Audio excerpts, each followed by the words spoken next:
Hi, I'm Malcolm Nance, and if you're watching this, you are here for Black Man Spy, day 131 since the start of the U.S.-Iran war. And it is a war. So why today am I calling it the WARISH cast? You'll see later there are indications that the U.S. and the Iranians are setting themselves up for another clash, which will most likely happen by late today. And we'll talk about more on that later. Hello, Carol from Washington, D.C. I'm sorry it's hot down there. Where I'm at here in New York, we finally got rain. It rained all night. It's going to rain all day today. The temperature is broken, so I moved from the Damascus living room up here to my Syrian diwan down there, up to back to my writing office, and things are pretty chilly. So, and let's welcome back after a weekend of hard partying, what with his spooky buddies. Jacob Carlsbow is back. The hangover is over. He slept, I guess, all Sunday. Officially over. It's officially over the hang. Oh, I don't know if you know. This is not a paid promotion. 1 second. There's a bacteria thing you can drink now, and before you start drinking an alcohol, you can get drunk as much as you want, and the next day you wake up without a hangover. There is already a thing for that. That's a bit late now, Wajeeh. You didn't tell me though. Listen, guys. I've been around. I've heard things before. I know about 500 times when I was in Iraq, I was offered this stuff called red mercury. Have you ever heard of this thing? It's supposed to be some sort of chemical weapon. No, it's a chemical weapon. The one that was in the there was a big, not the thermostat. There was a sewing machine in Saudi Arabia that had Zebak al-Ahmar, the red, and it became so expensive at one point, and everyone was like trying to buy it and get their hands on it because it was in the old vintage sewing machines. But yeah, it's the biggest scam in the Middle East. I mean, this scam must have gone on when the first thermostats were brought over by the French, right? And they had red mercury in it instead of silver mercury, or it's mercury silver, folks. And when I was in Iraq, they were like, red mercury, chief. It is chemical weapon. It is very rare, very rare. Chief, if you just give me 25 Kalashnikov and $100,000, I bring this to you, chief. It's like, oh, you want me to arm the former regime loyalists through red mercury. So anyways, back to that. That's up there. This cure for the hangover. Other than water and sleep. I gave up on witchcraft. I gave up on witchcraft many, many years ago. If you're out and about, you have to deal with it. You have to deal with the aftermath. And then someday, Wajeeh, when we have our talk about genies, we have to throw in there kri-kri. All right? We have to throw in kri-kri. Kri-kri is the African belief in voodoo. And I have seen it everywhere. Everybody believes in it. So, but before we get into this innocuous subject, because now we are rapidly shooting towards 1,000 people, let me introduce the not hungover Jacob Carlsbow, Danish intelligence officer extraordinaire, is back from his weekend binge-a-thon with his spooky bros. And then we have Wajeeh, I swear I have red mercury Lion, who is here with his awesome ass Wajeeh the Gay Lion t-shirt. I'm really jealous of that shirt. I mean, that is really, really nice. Somebody did him a good shirt. He's frozen a little bit on my screen, but wallahi, I hope he comes back. For those, he dropped out. I guess he's having a Wi-Fi problem. For those of you who were here yesterday, I will not be touching my audio for the next hour. I know some of you had volume problems going up and down. I screwed with it, and that ended the show prematurely. So let's just let it be what it is. Drop yourself out, come back in, see if that's here. Wajeeh will be back any second now. That shirt of his, though, I got to tell you, that is a mean design that one of his followers did for him. So he's going to be back in a moment. I've invited him. Oh, that being said, I'm here today. I'm not wearing any cool ass Malcolm shirt, and I saw a couple of questions asking about it. This is my Jerusalem shirt, and I wore this once on another podcast. Somebody said I didn't realize spook isn't a derogatory word. It is not a derogatory word for those of us in the community. No. As a matter of fact, I used to call myself a spooky spook, and in the double entendre word. But yeah, within the community, we still say that old word. And if you ever, who's the guy who wrote the author of the book Slow Horses? I don't know if you've seen the TV series Slow Horses. I like the show. But the only character in it that's real is Gary Oldman's character, right? In Slow Horses. That guy has the attitude, the talk of an old Cold War spook, right? And one of the books is called Spook Street. And we actually used to use that phrase, Spook Street. Yeah. And I guess it's globally community-wide. So there's. But I will also say, Malcolm, Thank you, Malcolm, it's a trade where we don't get offended easily. Nah. What are you going to do? What are you going to do? Try to kill me? So we don't, whatever. Yeah. And somebody else said Graham Greene's the spook who sat by the door. The phrase spook within the community is not offensive. It's not like, I used to hear people would say, oh, you've got to stop using the word whiteboard or flip chart. And we're like, what? And they're like, it's offensive to various cultures. I'm like, really? A dry erase? You got to refer to it as a dry erase board. Not on this podcast. Board is white. I draw on it, and it's a whiteboard. And a flip chart is just a chart where you flip the paper. And people said that was actually offensive. It was a derogatory term for people from the Filipino Islands, which I've never heard a Filipino ever say that to me. Same thing with us in the community. So today on Coffee Mugs, yes, you guys are seeing me wear my Jerusalem shirt, which I got in Jerusalem. And we talked about this during the war when a ballistic missile warhead missed my hotel by 20 meters and didn't blow up. And if the people hadn't been at Air Raid, that bus stop right across from the front of the Sephardic Hotel usually has about 20, 30 people in it. Just there at all times because it's a big bus stop. And the missile hit right in the middle of that bus stop and didn't explode. Its 2,000-pound warhead didn't explode. So I have been to Jerusalem. I love Jerusalem. I like going to Jerusalem. Full disclosure, 10 years ago, I wrote a book, which is very, very Bible heavy. It's sort of a fun, modern reinterpretation of intelligence activities at that period of history. And I like to go to Jerusalem. And one of my favorite places in the world is there, and that's the bar at the King David Hotel. Cheers. So whenever you go back to Jerusalem, let me know. The oldest tattoo shop in the world is there. Oh yeah. You mentioned that to me. So it's the most fascinating city in the world for me. Personally. It is Old Town, J-Town. It's just yeah. I can. You're walking down the street and you're like, oh, the seventh station of the cross. Yeah. And you're like, okay. It's like, oh, this is, and you're walking by and you're wondering why these pilgrims are touching this stone. And I've been to Jerusalem a few times, but I can't always get onto the JC trail, right? The Jesus trail of Jesus's trail as he's walking up to being crucified.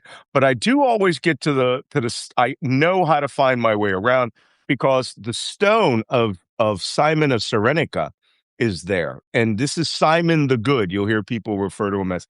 But Simon Cyrenicus was a black guy from Benghazi who was standing there because he was the only black dude. The Romans ordered him to help Jesus carry the cross, right? And the first thing he said was, "Oh, it's because I'm black, right?" So, and the answer is yes. Now help him carry the cross. You're in this massive crowd in Jerusalem. Who's the only guy that stands up? Obviously, a man who is strong, who helped Jesus carry the cross. And then you go up that step. And even though the stairway leading up there is actually 4 feet above what it was at the time, you could just, that was a hard ass carry. I could barely walk myself up there. It's very steep in that city. But I love Jerusalem because you just go around, you learn things, you see things. I've been to both sides of the Wailing Wall, right? I've been invited to, and I was allowed to pray in the Al-Aqsa Mosque. I have been inside the Dome of the Rock. So somebody goes, spit take what? So anyway, can we get on to coffee now? It's time for coffee. I am on my Navy espresso cup, Demitasse cup from the official U.S. Navy issue up until the end of World War II. What do you guys drink? I have the officially very boring cups that are in my beach house. Nothing fancy about those from at all. IKEA. But, IKEA. I think it's it is IKEA. That's right. I remember it's the same cup. So I woke up late, so I couldn't make myself coffee. I had to join real quick. And KM, thank you for educating everybody. The route that Jesus took, what I call the JC Trail, is officially called the Via Dolorosa. And the spot, and you're correct, that the spot where Simon Cyrenaica helped Jesus carry the cross is one of the stations of the cross. It's after Jesus falls a second time. And I have a gold Saint Cyrus or Saint Simon of Cyrenaica medallion from Jerusalem because you could buy them everywhere, right? They got to sell something in those tourist shops. So yeah, love Jerusalem, despite the fact that everybody's fighting all the time. And here's the kicker: I would say 80% of the businesses in there are Palestinian. Right? They're either Arabs, Israeli Palestinians, or East City Palestinians who come over to open up their shops every day. I'm about to say something horrible. I have only been mistreated once in Jerusalem. And I was about to say I've never been mistreated in Jerusalem.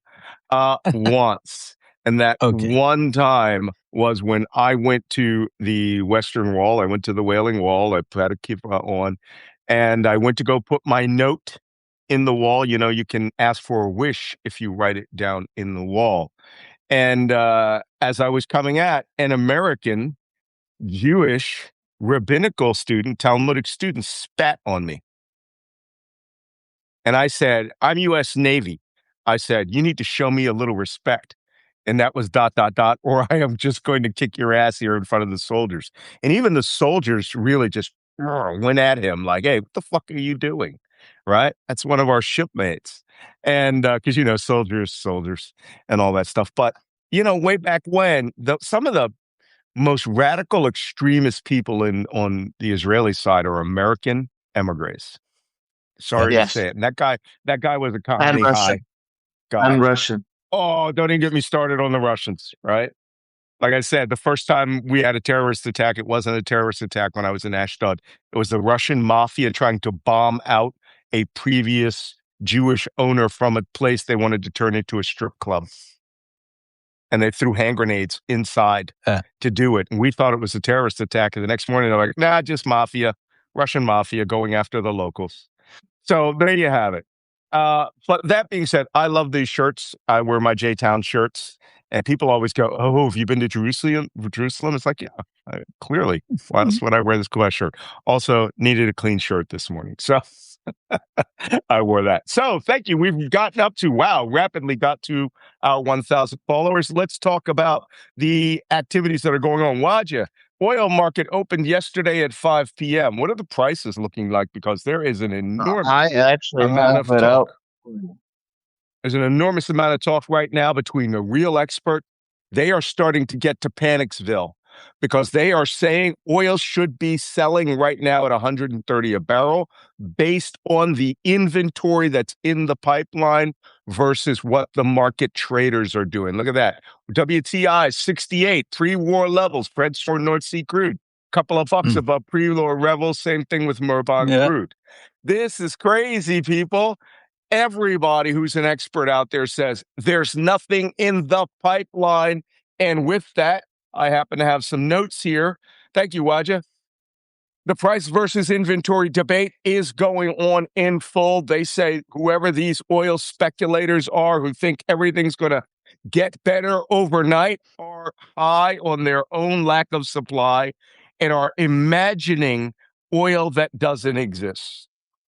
The United States its strategic petroleum reserve is at a 43-year low. It is below 300,000, 300 million? 300 million barrels.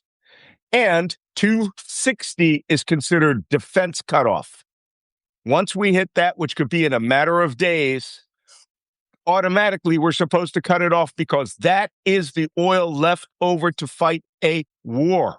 They're saying that oil could run out by the 10th to the 15th of July.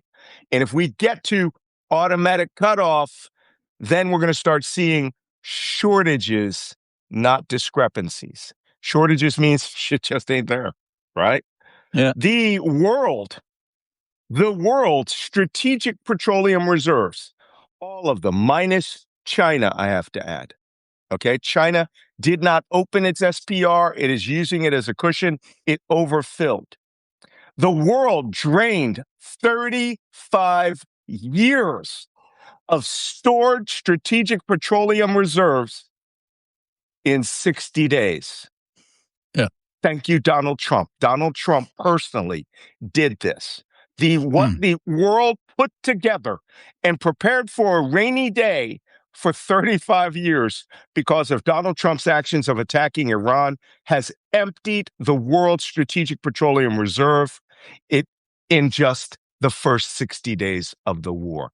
And don't forget, war went on further than that.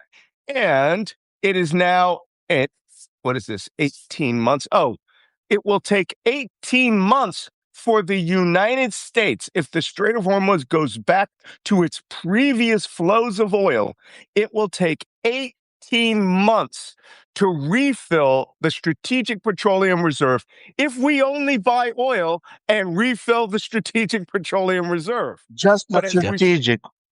Just the strategic petroleum reserve. And that would require... Yes, what? Yeah, and if it goes back to normal, big if. If that's a big if. And one thing also, Malcolm, we should, and Wajeeh, we should remember is the fact that one of the factors keeping the prices down is that the Chinese still have not reverted to their previous purchases that they were on before.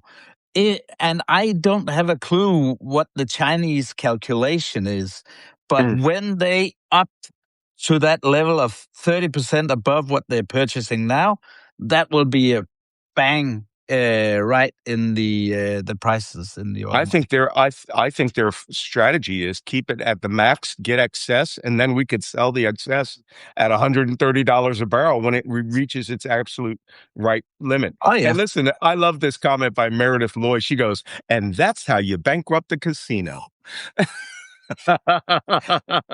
Which happened quite a few times, right? Yes. And one woman, Sylvia, says, should I buy fuel oil for my furnace? Sister, if you're still on a oil-fed furnace, buy Maximum right now. Now, if they offer you a deal throughout the winter, buy it. My house, my giant house, had at one point 4 furnaces because it was converted into 4 separate apartments. And I got rid of that everything in this house is on one natural gas-fed burner. But I couldn't believe it. Fuel oil, you could be damn sure I would always run out of fuel oil in the middle of a blizzard here. It's like the deliveries were timed for that. So yeah, get your oil. Home heating oil. Holy cow. Now may be the time to take out that home equity loan and get on natural gas. That ain't going to go out anytime soon. Wajeeh? You know what country is still on gas heating? Not gas heating, gasoline. Syria. Syria. Okay. How do they even fuel themselves with that tiny little oil field they got? Well, now they have the Saudis helping them out, invest in the oil field. They're getting Sure they a have. little extra. Yeah. Bashar al-Assad was halting a lot of the production for his own security interest. Julani has opened currently the sale of gasoline for the Syrian people. This is my own personal intel from people on the ground. And now gasoline is available for anyone that can afford it. There are people going out during the winter buying donations and giving it to poor people that can't afford it. But majority of Syrians are almost below the poverty line and have to ration their gas or ration their money to determine how much gas they can buy to keep them warm during the winter, depending on the family. But yes, they still use gas. Wow. Okay. Wow. Someone even has a gas refrigerator. That's amazing. Strait of Hormuz. Let's take a little talk about the Strait of Hormuz. Tanker traffic did open up a bit. The overwhelming majority of it went through the Iranian traffic separation scheme. However, it appears the United States Navy may have been executing sort of semi escorts with air power as the actual escorting entity, as opposed to Navy warships. Another 3-ship convoy came out of the Strait of Hormuz, all VLCCs with the name Victory as their last name. And those vessels all came out in a little conga line of 3 vessels. And I'm sure that, look, I was there for Operation Earnest Will when we were escorting Kuwaiti tankers the entire length of the Persian Gulf. And as soon as they would arrive, they'd get attacked or they'd hit mines down in the Strait of Hormuz, which is where all this was happening. And okay, that's 3 ships. If they're container ships, it doesn't mean anything. And even if they're VLCCs, it doesn't mean anything. But U.S. ships escorted 3 ships out yesterday. A news report came out that the Japanese have cut a deal with the Iranians. And the first Iranian ship to leave, the first Japanese ship to leave the Strait of Hormuz since the start of the war went out yesterday and was quickly followed by 3 others. There may be as many as 6 Japanese ships coming out using the Iranian traffic separation scheme. Now, Malcolm, why do people keep using the ICSS or TSS? Well, it's as simple as this. War risk insurance can be up to $5 million, right, per day if you transit that area. Whereas the Iranians are only charging you $2 million. So it's cheaper to just pay the toll. The environmental and safety management fee. Thank you. Exactly. Yeah, right. I saw you, even as I said it. What you said? It's a service. It's a service charge. Yeah, it's a service charge. Okay. Hello, service charge. Service charge. And you know what's even funnier? The IRGC will even come on your ship and they will wipe down the windows on the bridge of your ship. And they'll go, yes, here is your receipt. Thank you, sir, for coming. And so very the Japanese... strange, it does happen that if you don't pay that service charge, the alternative is to get a drone through your window. So, you know, or you get towed. Clean window, drone window. Choice. To your choice. They 2 million. They towed that ship last week. They go, let me check. Welcome, multipass. Yeah. Clean windows. You cheating. Drone pass. Anyway, that's pretty much. Somebody says to you, get free glassware. Yeah, yeah, you get a hookah. every 10 passes through the IRGC traffic separation scheme, you get a free hookah. So that's it. Okay. So the United Arab Emirates, on the other hand, has figured this out very early. We know that they used the Habshan Fujairah oil bypass. But one of the other things they realized was the Iranians were really focusing on big vessels. They were not focusing on lighter, small vessels or barges. So from almost the start of the somebody said you get green stamps. Yes, you do. your Ayatollah Khamenei green stamps. But since the start of the war, they've realized the Iranians were not attacking or anyone that was going through the very shallow waters of the Omani Musandam Peninsula. They were the ones that helped affect the belief by the U.S. Navy that you could get back and forth through there, because they started running shuttle tankers, small vessels, only with a few, with a few 100,000 barrels of oil, that would shoot through the shallows, go to Fujairah, and do a ship-to-ship transfer. And since the beginning of the war, the United Arab Emirates has been daily doing shuttle tanker services through this pathway. And it's some big secret. Like the Iranians saw it. They just didn't want to bother with small ships. They don't burn as good as giant ships, right?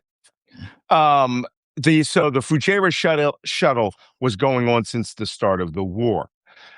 With regards to other activity in the Strait of Hormuz, and why I called today the War-ish cast, there is intense U.S. aerial activity over the Strait of Hormuz when those 3 ships came out. The United States is running A-10 Warthog strike aircraft again, most likely more helicopters, and are possibly bringing U.S. warships up to the edge of the eastern zone of the Strait of Hormuz to give those tankers air defenses, which means they are operating in a hostile manner. And the reason that I mention this again is because, like I said, I've been through the SOH. I've been through it in the daytime. Something to see when you can see both sides, on both sides of your, both walls on both sides of your warship, and know that you could be attacked. I've been there when IRGC vessels have come out. Interesting times. But the United States appears to be wanting to do this to tell Trump that we are escorting all these vessels out of the Strait of Hormuz, when in fact, we're not. 90% of these vessels coming through the SOH today are authorized by the Iranians. Most of them are carrying Iranian oil. And now we've seen that they're carrying the Japanese oil. They authorized Kuwait to start bringing out very large crude carriers through the multi-pass exit area. And this appears to be performative escorting. There is no reason these ships need to go that way, except to do favor with Trump. And one of those people just happens to be a Greek shipping billionaire. He is currying favor with Trump. Be prepared to see those ships get attacked sometime soon. All right. Wajeeh, got anything to add to the Middle East book before we shift over to Yemen and North Africa? Iran has waved the red flag during all the red flags during the Khamenei's funeral, essentially signaling revenge. You have essentially said that the Iranians and the Americans are getting ready to attack each other at some point today or in the next 2 days. I agree. I don't think this is slowing down. I don't think the peace talks are going well. The fact that there's 20 million people are out on the streets for Khamenei's funeral is a very big deal. The fact that 100 plus countries showed up for his funeral is also a very big deal. Trump is very jealous and upset, and I don't know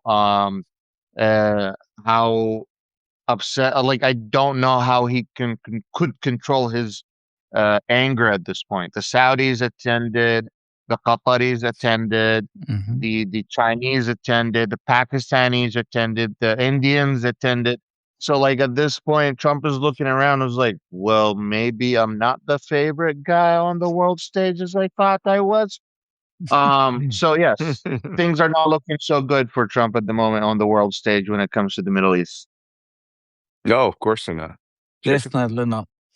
No, definitely not. And I don't know, this whole with the funeral and the sons of Khamenei being there, except Mujtaba. I was asked by a journalist, and I said it could mean anything because he was like into conspiracy theories and is it because they're afraid he'll get assassinated and all that? I mean, I don't know what condition he's in. I don't know if he's alive. I don't know if he's half alive. Or whatever. We haven't seen any proof of life. We know there are some real bad guys running the country, and then the other sons are present at the funeral. It's Yeah.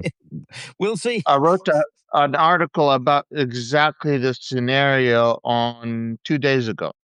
The reality is, according to Iranian Sharia law, the only person that can lead the funeral prayer for a Khamenei is another supreme leader. It's not the deputy supreme leader. It's not any of the other religious clerks. And the biggest test for Khamenei is showing up on the last day of his father. Now, Iran could hire a body double or they could use AI or whatever. But the reality is that's the biggest test for the Iranians because the Shia is waiting to see the supreme leader lead the prayer, and that is the signal to them that the leader is still alive, the Islamic nation is still good. Iranian is a theocracy, it is not a dictatorship. And if the reality is the IRGC are the ones running the country, then the government has shifted from being a theocracy to becoming a dictatorship. And that is a very big problem for the Shi'i Muslim world because that could signal the beginning of the failure of the IRGC in terms of a religious state, which is a big problem for the Shia community. I was just trying to look up the date that he's supposed to be buried in Mashhad. So you're saying there's a timetable for Mujtaba al-Khamenei to lead the prayer. Yeah. Is that today? Isn't today's Monday? He went to Najaf. So this is real-time analysis where you got to double check your work. So, so Khamenei is supposed to be in Najaf. Okay, we'll see about that. We're going to double check on that because that would be an interesting effect if the Mujtaba is supposed to lead the prayer. Nothing says he can't lead the prayer remotely, right? Nothing. No one ever said they couldn't, right? So long as everybody can see the prayer, right? There's a guy standing in the Merhab. You don't know. 3 days, khalas. We're on a 72-hour timetable to see if Shia Islamic doctrine is broken. That being said, considering the threat, I think the Iranians aren't sitting there going, if he doesn't lead the prayer, I'm out supporting the IRGC. It doesn't work like that over there, right? No. Coffee, tea, dates, that's the most important thing part of your day. And then thinking about your obligations. And others. You know, the IRGC will still say, you know, we are the guardians of the revolution. So we are still protecting the theocracy, whatever the reality is. You know, they will just say, we are still the guardians. Yeah, I could definitely see that as well. Yes, you're absolutely correct. Yeah. Well, again, another interesting point. Ahmadinejad, which you mentioned yesterday, showed up for the funeral. So did Ismail Qani, right? The IRGC commander. No one has seen him since day one. Everyone has said that he died in the bunker. But this guy's got 9 lives, right? To the point where people sort of think, that's interesting. Is he a spy? Yeah, he's got to be he's got to be the source. He's got to be the spy. He's got to be the side. But we know Israel does actually kill their sources. right? Sometimes it's in their interest to make sure that the stench is off of one of your assets, and they burn them literally. So, they don't. If it's in their interest, they will not hesitate to say, "Hey, that was a great source. Let's kill everyone in the IRGC leadership."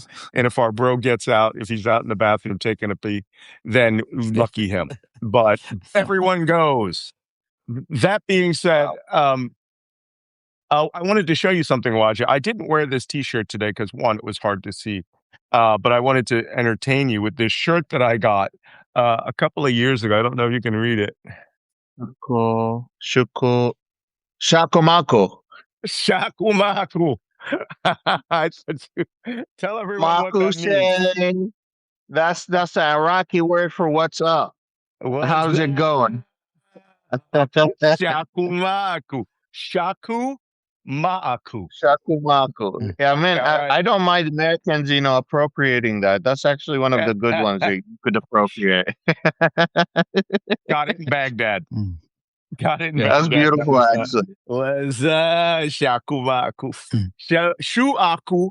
In Iraqi dialect, they don't say there is like everybody else, right? Which would be like fi or what's in it, right? They say that clearly Iraqi dialect word aku, which means there is or there, right? Not huna, hunak, right? It'd be huna, huna, no, it's huna hunak. But aku is there. So shu aku means what is there. Ma'aku, there is nothing. So shakumaku is like, what's up? Nothing at the same time. Mm-hmm. It's really what's happening or what's not happening. What's happening? The literal definition is what's happening, what's not happening. Yeah, what is there, what's not there? Yeah. I picked up quite a good point by one of our viewers that he was saying Islamic jurisprudence can be flexible during war, right? And always. I think I think that's the essence, and perhaps also tied to the red flags that you were mentioning, Wajeeh. They after the supreme leader getting killed, this whole justification for Mustafa not being there, not leading the prayers, etc., it could be tied to this whole survival war argument that pushes back the Islamic jurisprudence. I can see that. I am consulting one of the greatest books on Islamic jurisprudence, which is Salson and One Arabian Night, in reference to war. Don't laugh. Don't laugh. I have never read anything so exact. And there are entire treatises there on what a good king, a good prince would do in war and can do, cannot do. And of course, we all know wartime, a lot of the Quran is suspended, right? You don't have to pray, right? If you're on, in Riyadh, right? If you're on a combat outpost, you don't have to pray 5 times a day. If your watch requires you to be in the direction of the enemy, you can pray. My guys would just put the rifle right in front of them, right? Put it on fire. And then one guy would do Overwatch, the rest would pray. And then that guy would pray, the rest would do Overwatch. So, that's right. And I told you that famous story where it's in my memoir where U.S. intelligence guy, an amateur idiot, called the Arabic cryptology division to find out what time the Muslims in Syria would pray in the morning. And I was like, yeah, well, they pray in the Fajr prayers. And I go, wait a minute. Are you planning an airstrike at dawn because you think their backs will be turned to you? That is exactly what they thought. That's how stupid some of the people we have. And I go, they're allowed to pray on their guns, right? And sure enough, they shot down 2 of our airplanes. And killed a pilot, captured another. So that's what happens when you don't understand the cultures that you're dealing with. Speaking of cultures we don't understand, let's talk about Yemen. Jacob, hit us with it. Ooh. Yemen getting hot, y'all. Yeah, exactly. There's a lot of action going on near the Bab el Mandeb. You heard about the And attack, right? At Hodeidah, the ship. Exactly, at Hodeidah, and in the vicinity there's a lot of stuff going on back and forth, and not the Houthis, but the Yemen army is actually trying to claw back. But as far as I can tell, I'll check it out more for tomorrow. But it seems they are having problems getting any real traction.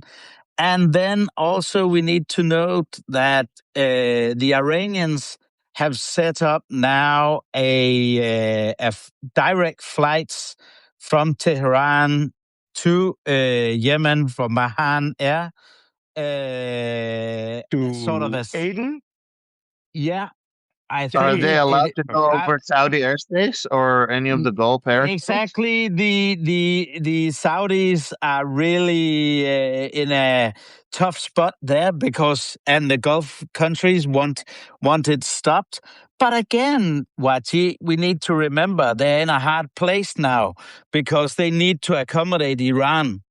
And I think that's why the Iranians are testing it, because they see that, they want to play, that game where the Saudis and the Gulf countries, get scared because the U.S. isn't protecting them, and then they want to push the boundaries even further, and that is what this setup of direct flights to Houthi land is about. Another thing to Well, take into consideration is the Saudis are starting to make peace with the Houthis, by the way, because they got their ass kicked in Yemen and they couldn't get rid of them. So they're coming to Yeah. the realization that the Houthi is not going anywhere. Yeah, exactly, and the Islamic Republic isn't going anywhere. The only one that's going anywhere is the United States. So yeah, They're that's going it. to Israel. Khalas. Yeah. Well, I'm going to give you guys, I don't have my big chart behind me until we get the high def camera mounted over there where I can turn the camera around. You can see the big high def chart. I will be using my phone as the high definition chart. This is Yemen as it's divided in the north. In the old days, it was called North Yemen, and then there was South Yemen, and they South were two Yemen. different Yemens, right? One was communist, one was less communist. But in effect now, this yellow zone is where the Houthis reign supreme, right there where that little tiny island is. Whoop, let me not play with that anymore. Right where that little tiny, there's an island that I'm about to show you. That is about where the port of Hodeidah is. This is the Yemenis port, the Houthis port up there where that peninsula sticks out up there. Aden is at the bottom there. And Aden is on the recognized government of Yemen's territory. And I think the Iranians are just making that let's just fly people there to make nice. But the rest of the country there is under the control of the recognized government of Yemen. This is the rebellion zone. And if you look down at the tippy peak, that's where they shoot their missiles across the Bab el Mandeb. There was an attack on a ship off of Hodeidah yesterday by the Houthi rebels. And this gives pause to merchant tankers that are going through the tiny Bab el Mandeb waterway. Again, another place I've been through where you can look to your right and look to your left. It's a little wider than the Strait of Hormuz, but it's narrow when you're talking about high-speed boats and cruise missiles and drones, all right? It'll trap you right there to be hit. Yes.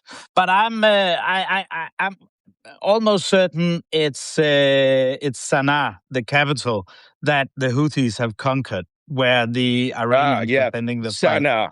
Yeah. Because they have the capital. Yes. They have the capital. To push. Yeah, exactly. And they want to push.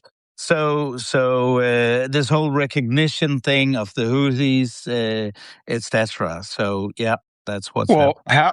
number one, how we're allowing that is tells us something about this war. Also, you would have to.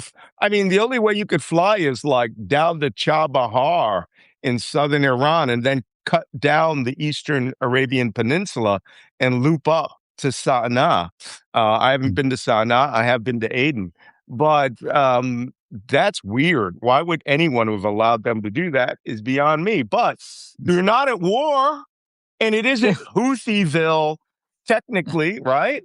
And somebody says Sana'a is still the capital. Yes, technically. But, Iran doing that, they're not going to be bringing any weapon equipment or technological transfers there. This is a goodwill flight. But it is a sign of, one, the thawing. The Saudis could put an end to that. But then again, the Saudis have flown over Yemen and gotten F-15 shot out of the sky. So, things could go wrong on both ways, or this could be a sign of easing tensions and goodwill. Let's hope it's easing tensions and goodwill so that the Houthis don't just go out and, blast the Bab el-Mandab waterway or start acting like pirates. It's pushing the boundaries. It's pushing the boundaries because the Saudis are in a tough spot. You could just imagine that plane is like 150 of the Iranian clandestine service agents and their wives, right? You're all going on deployment to Yemen. It's time to give those guys some advice. And a lot of people are underestimating the Houthis because there are a whole bunch of soldiers with flip-flops and turbans on.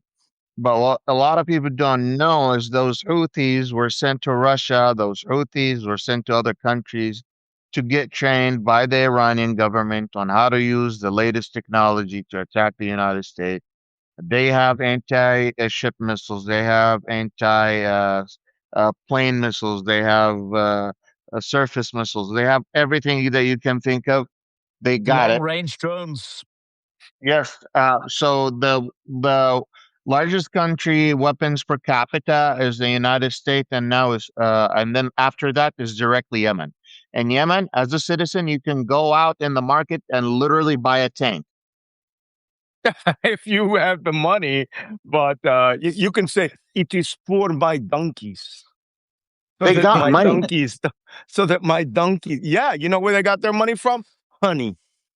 I keep telling you about that Yemen honey.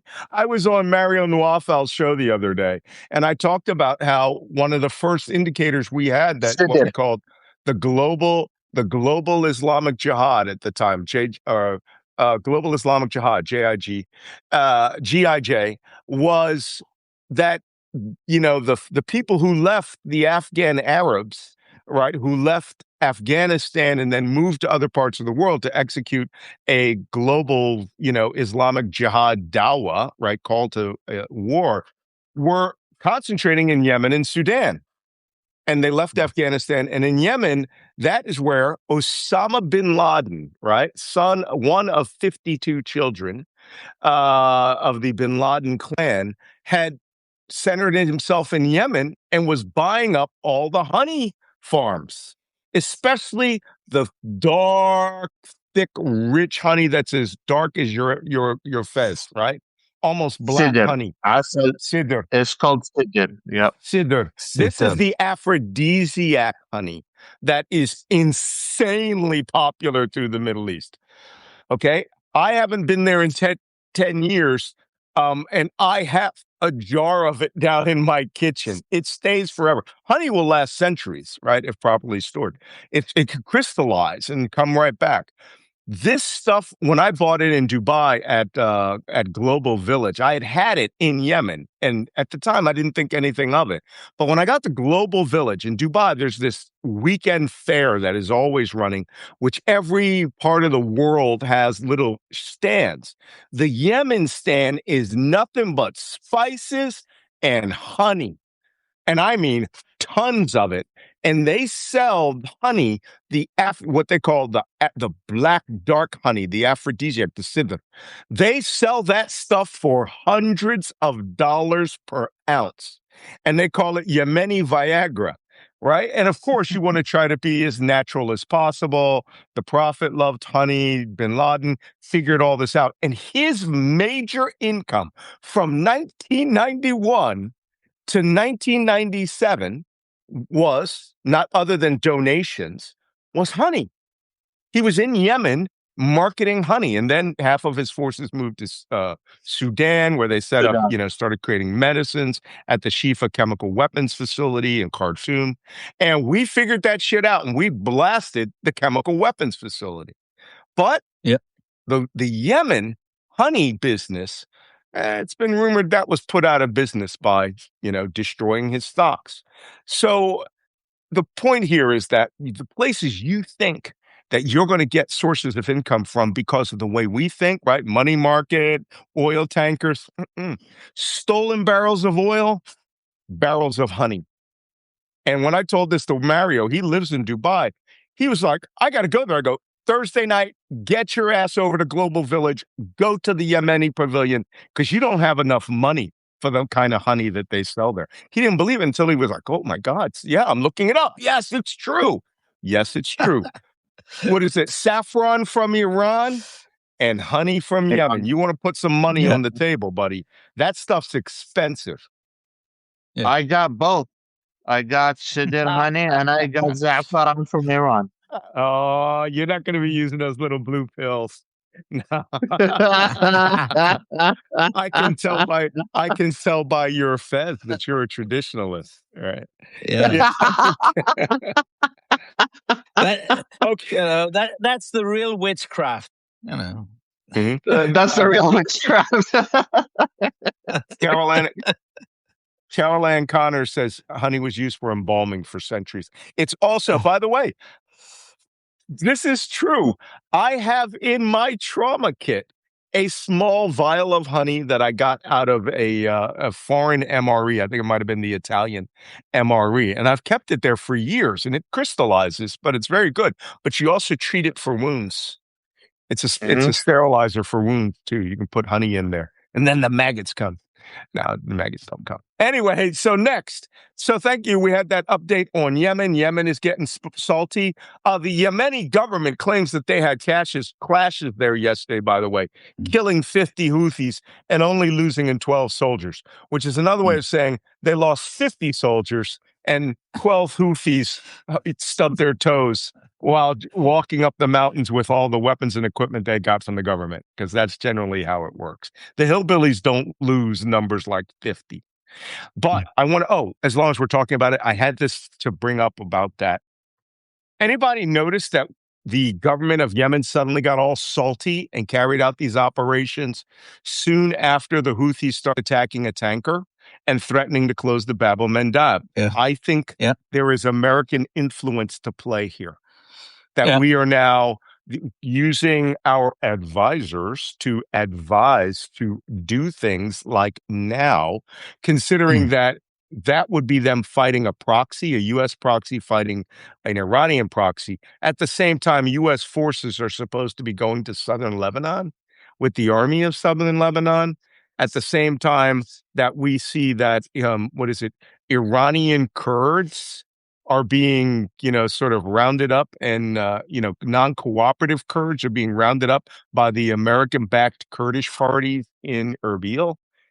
Coincidence takes a lot of planning, and those three coincidences sure look like a lot of planning to me.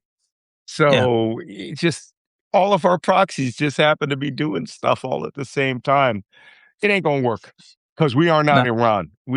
These people are co-religionists. They do this because they all share the same religion. We ain't going to do it. They're not proxies. I have to say, they're not proxies. I say co-religionists. I literally just said that. Ismani. Oh, I'm talking to the people. I'm supporting you. I'm supporting you. I'm with you. The Americans are using proxies because they're not like us. We just give them money. The Hezbollah, the Kurds, the Shia in Iraq, in Yemen, Bahrain, Iraq, they are co-religionists. They do this because they believe in the same thing.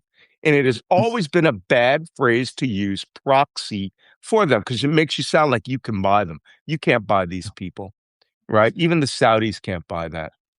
Somebody said that, thank you.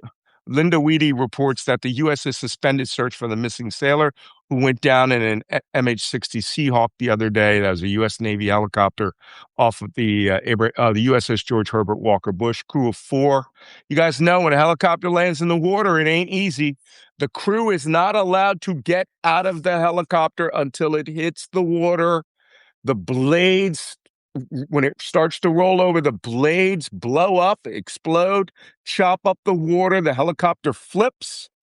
And then when it starts to sink, that is when the crew unbuckles, puts their little auxiliary breathing apparatus in their mouth, and get out of the egress from the helicopter. We have whole trainers for it. Sometimes you do not unbuckle. So that Seahawk went down, and they said that they have suspended the search for him. They will find it. We are very, very good at finding our aircraft under the ocean. We'll bring my condolences to the family. Yeah. So in theory, that is the 16th person who has lost their lives, may even be more, lost their lives during the phase of Operation Epic Freedom, but they claim Epic Freedom is over.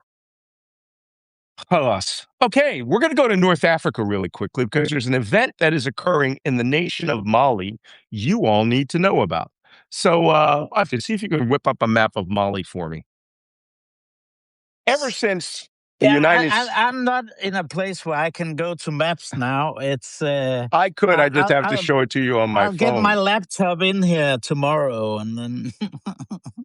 Oh, Jacob, have you ever been to Mali? Yeah, I've been to Bamako. I've not been to Timbuktu or Gao, but... It's like a curse, isn't it? Every time we go to Mali, I couldn't make it to Timbuktu, right? Yeah. And here's the funny thing. I've been on both sides of that sign. If you go out to Ouarzazate in eastern Morocco, there's a sign that says, what is it, like 1,000 kilometers to Timbuktu. And it was a traditional camel trail through Morocco, down across Mauritania to Timbuktu. And Timbuktu is the top of the, let's see if you can see this. Yeah, I got the map for you. Do you have the map? Here's Mali here. Yeah, show us on your map. It's much better. Timbuktu is the top edge of the southern Sahara, and Ouarzazate, north of it, is the northern edge. So what they mean is you are now entering the Great Sand Sea, right? You are entering the Great Sahel of North Africa, and ain't nothing but camels and manned 16-wheel trucks out there rolling across the desert. Although I did see a BMW sedan that was brought down from Germany that was there. It's famous. It got stuck there and it got brought out. So Mali is having Mali a few years ago rejected the French who had been supporting it, rejected the United States who had been supporting their counterterror efforts that had been going on there since the 2015, I believe it was 2015 seizure of Timbuktu and Gao by ISIL. At that time, it was even a little bit before. It was even a little bit before. Was it before? Yeah.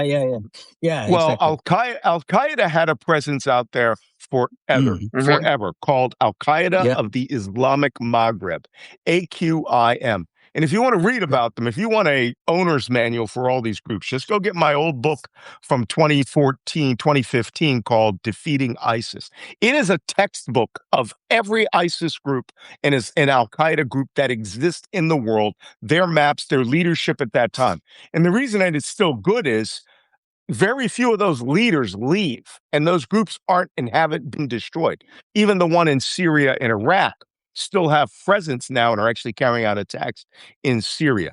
But if you talk about the Al-Qaeda of the Islamic Maghreb or the Islamic State of North Africa, or now their new group, JNIM, right? I think that's Jamaat Nusra al-Maghreb or something. Yeah. But it's the offshoot that is very locally based on the Aswad, which is the northern part of Mali, and that started to unravel with the Tuareg rebellion back after Colonel Gaddafi was removed, because a lot of his soldiers were of Malian origin, Tuaregis, and they migrated back. And then with every damn weapon they could carry. Because I was in Libya when all the weapon stockpiles just opened the doors, and you could take anything you want. You could steal the trucks. You could drive across North Africa to, back to Mali. I'm going to bring maps out and show you the migration along the Niger-Algeria border, the huge swaths of desert that's there. We could follow it, and they came into North Mali, and they started to create that Islamist zone in all of North Mali. But that was actually a Tuareg rebellion to liberate what they call Azawad. Azawad. And they are still like the core of those different branches that we've seen, but they always come back and change names, and it's like Life of Brian. Popular Front for the Liberation of Judea. The Judean Front for the Liberation of Samaria. Exactly. So anyway, if you ever had a chance to read the Bin Laden papers, you would notice that in the Bin Laden papers, the Al-Qaeda in Africa has been trying to become a part of Al-Qaeda that is part of Taliban and Osama bin Laden. And there was a lot of drama because they didn't hold the exact values that the Al-Qaeda and Osama bin Laden have. And it seemed like almost like opening a franchise with someone that is just trying to take advantage of that name. Just to put things into perspective. That was Trudel, the Algerian leader of AQIM, Abdel Malik Trudel, and that a lot of trouble between these different branches back then. So where all this really went to a head was in 2021, a Malian general in all across North Africa. Let me step back. A lot of these governments were being quietly undermined by Vladimir Putin and Russia. It did not help that the United Arab Emirates and Egypt started working with a mercenary group called PMC Wagner, who famously got wiped out in Ukraine, and convinced them that they could take over parts of Libya that were being backed by the regular government and Turkey. And this created this sort of proxy war that went there. Long story short, PMC Wagner got wiped out. A lot of weapons and equipment flowed down into North Africa, but Russia went down there with money. They carried out two major coups. First in 2021 in Mali, where, what's the name of the general? General Ismi Goita took over. Oh, he's not rid general. Of the civil government. He's a captain. He's an army captain. He's just someone out of the blue, Okay, anyway, that kid went down there. He promoted him. They always do this, right? Most guys settle for colonel. He promoted himself to general. Went down there, overthrew the government because they were the only men with guns and vehicles that had gasoline. That's how you do it. Same thing for Mauritania, not Mauritania, Burkina Faso and Niger. They were just overthrowing them and then bringing in Russian mercenaries to back them. That ended all French and American counterterrorism operations in what's called the Islamic Sahel. That's the desert regions between the Mediterranean coast and the greening area heading down into Central Africa. It opened it all up. And what happened naturally was ISIS and Al-Qaeda, who infiltrate by saying, we will give you liberation through the Quran, and you are better Muslims than all other Muslims, and you get to keep everything you kill, right? I took that from the Chronicles of Riddick, but in fact, that's exactly how they put it. And the Tuareg rebels there, who come from a group called the Azawad Liberation Front, right? Jabhat al-Tahrir al-Azawad, right? are these Tuareg rebels who are trying to carve out Tuaregistan in that area. And Malcolm, what's a Tuareg? It is the native tribe that lived down in that Sahel who have dominated that place for millennia. How do you identify a Tuareg? Blue or tan headbands that take about 30 wraps to put around, especially this part. Because I got one. I got 2 blue headbands, and it took me days just to get it to balance on my head. And then they do the neck wrap and everything. Oh, it's just crazy. That's how you tell a Tuareg. All right. And there's 2 flavors of Tuareg, right? If you're over in Libya, there's people they call Azrakini, right? These are more African ones. And the reason they call them Azrakini is because they're so black, they come out blue.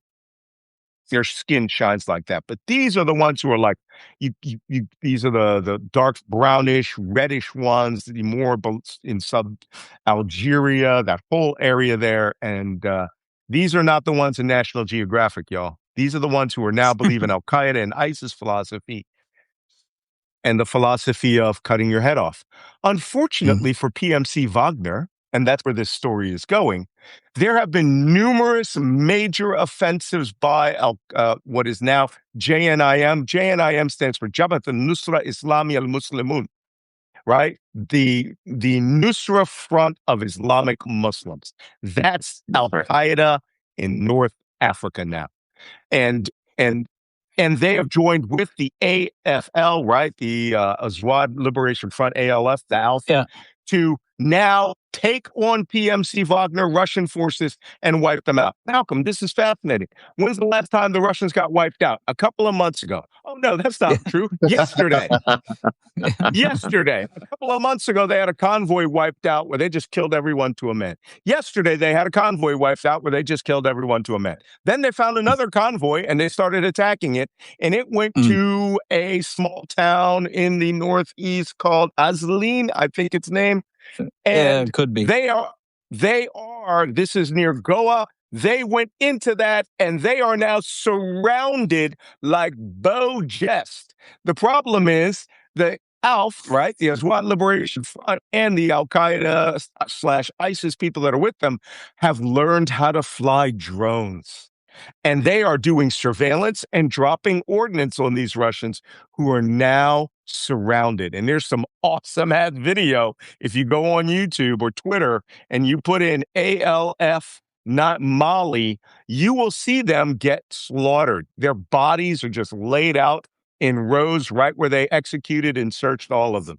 Things ain't good for Russia in Mali. Well, wow. Why do I care about this, Malcolm? Because this is what happens when you kick the United States and France out and declare your liberation and you just take gold as your payment.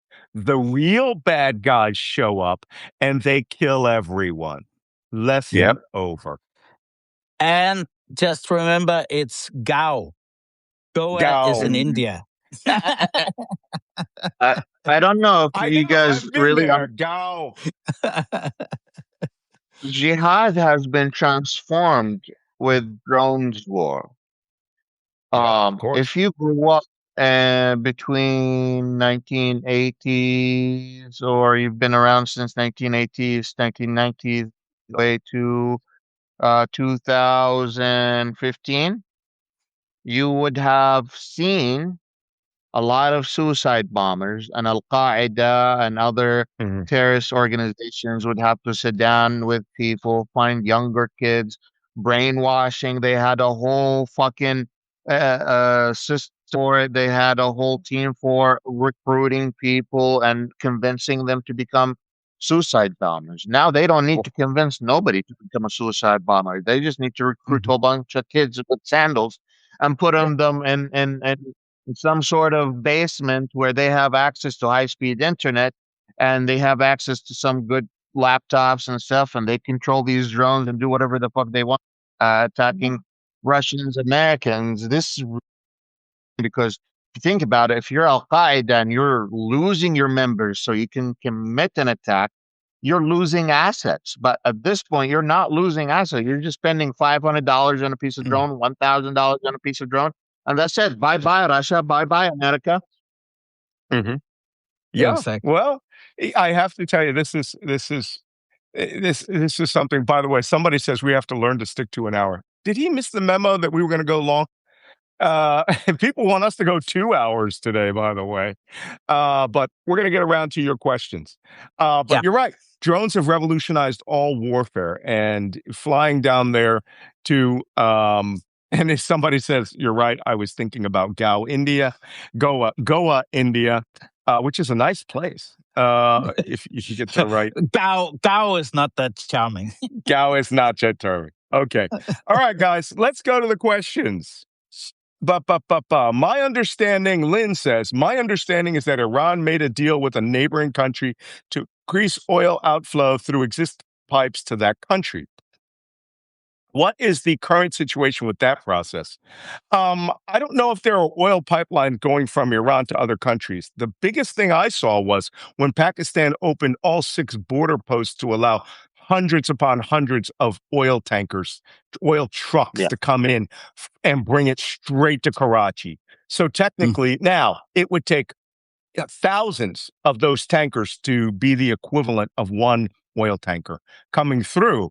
But I don't think that the pipeline that you might be thinking of is the one that Iran was trying to put back online to take the pressure off of the Karg Island oil field and bring it to bunkering all around the country, and that it had been offline for a long time. But, Iran's going to take that, how many hundreds of billions of dollars? I'll bet you they're going to be building. If I were Iran, I would be building the great underground oil field or oil storage. I would get those big Chinese boring machines, and I would be like, what do they call those? The worms in Dune, right? I would be digging underground. They can get it through the caverns. Yeah, they can get it through the Chinese Belt and Road Initiative. The Chinese will love it. Yeah. Okay. They are using also rails, like trains, to transfer that oil to Pakistan. So if you were thinking about a line that was moving, you're thinking about that rail. They did say that they were bringing back also an old rail line. But if I were Iran, I'd say, hey, I'm going to borrow 50 billion of that, and we're going to build entire cities, oil fields, storage facilities. I would put like 5 billion barrels of oil underground, under mountains, in giant concrete storage facilities that the United States couldn't get to. And even if a bomb got through, it'd be like throwing a bullet into a mud pit or shooting a bullet into a swamp, right? There's nothing you could do about it. But then again, don't believe me, the Iranians will follow up with that. So, moving on. Questions or wishes for your views? We're not going to talk about the nationalists in Washington.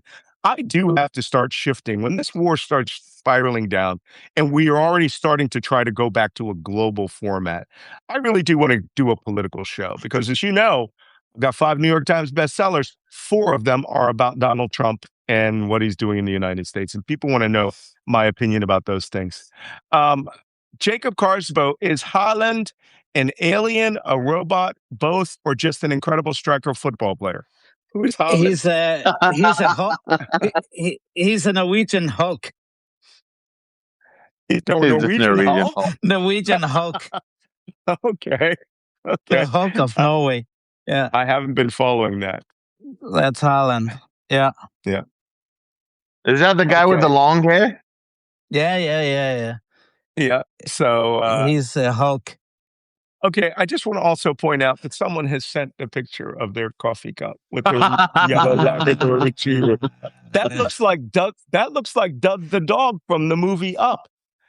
That's right. He says, "You are my new master. I have only just met you, and I love you." That's one of my favorite movies. Widower's movie, right? We love that movie. Everybody. They're sending all their coffee cups. You guys can get that in there. There are people making a lot of comments. I love that this guy who's harassing me on there paid me this privilege. Please do it at $70 a year or $7 a month, but you have to pay for the year first. All right. We are getting to the end of that, Molly. We answered a lot of questions here today. That was Michael. You said that we need to be more disciplined to sticking to an hour, and we did. We're just at questions now. Regarding Wajeeh's comment about drones, when is drone warfare terrorism and when is it legitimate warfare? Well, somebody did mention that I wrote a book called The Terrorist Recognition Handbook. It is in its third edition. It is about 10 years out of date, but guess what's in there? Drone warfare. When you use a vehicle, which is an aerial bombardment vehicle or an aerial suicide device, whether there's a person in it or it is remotely connected, and you use it for the purposes of an act of terrorism, an act of violence in which the victims are not the audience and of the immediate victims are not the audience for which the attack was intended, and you kill or use violence in that method with a drone, then it is an act of terrorism. If you are an authorized military force and you use a drone, that's warfare. So if you are Joe Blow and you put a hand grenade onto a DJI drone, you fly to a data center in the United States, and you drop a bomb down one of the gas generators and it blows up, starts a fire, and destroys the entire place, that's an act of terrorism because you consciously make that choice. Yes, Jacob. I will say, Malcolm, we're living in new times now, because now you have state actors that go to war without declaring war. And that, right. That puts us into a gray zone. And wait, state actors? Putin has done it. Trump has done it, etc. But that's terrorism. That falls under terrorism. We just allow it to fall under the term of asymmetric warfare. I said this on British television once, and it generated a lot of heat because it was on their biggest chat show, where I said, you were attacked with weapons of mass destruction, and you chose to ignore that it killed your own citizens. Yeah. Right? The guy used Skripal killing. They bought the most lethal chemical weapon on this planet to England, used it. It didn't kill the intended target. It killed other victims. Now, granted, that technically was assassination. Yes, e.g., my books are available for purchase. You can get them from Macmillan. And, it was used for its intended purpose. But when they disposed of a chemical weapon system, right? Other people found it and died from exposure to that chemical weapon, the most lethal chemical on the planet, right, at the time. That's a terrorist attack against another nation. It cannot be construed as a military attack. No. So, there you go, with regards to that. That was for you. Okay, last question. Where did my Substack go? We were almost at the bottom of the questions. There are a lot of commentary, a lot of funny business going on there. You guys feel free to go on there and smack these guys down. The whole point is of having a show is to inform people. And we have a bunch of chuckleheads, but that's okay because I have great followers. All right. Well, no, the last one was a comment, not a question. What movie was Malcolm referring to for widowers? Up. There's only two awesome widower movies. Up, okay, and Sleepless in Seattle. All the others are guys mass murdering people, like John Wick, which we don't advocate. That is not a good therapy movie for widowers. Okay, the movie Up is, and the movie Sleepless in Seattle. Two best widower movies that have ever been made. So you're welcome for the information. So that's it for today. I think we've gone 1 minute. We've gone 18 minutes over. Jacob, are you good to go tomorrow? Halas. I'm good to go tomorrow. Yeah, I'm good to go. Will we be seeing you tomorrow?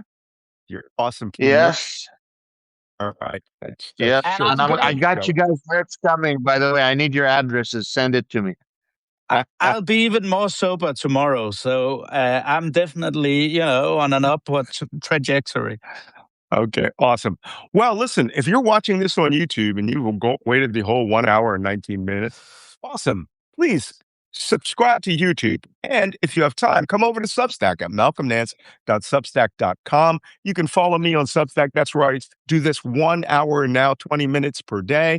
Sometimes I go on Wajeeh's podcast like I had to do yesterday. But now that I have figured out the secret of the audio, and I ain't touching nothing. The secret is don't touch the console once we started the show. That's the secret. I don't go near it. You see, I'm leaning back now. So thank you for coming today. I'm glad that you learned something. I even gave you a little more Arabic lessons here today. Don't forget, shaku maku is how you say, yo, what's up in Iraq? What's up, shaku maku? So, shukran. Thanks, guys. We will see you all tomorrow. Wajeeh is also used it, by the way. Of course, that's practically Iraq. All right. Don't let them hear you. Don't let them hear you. Bye-bye.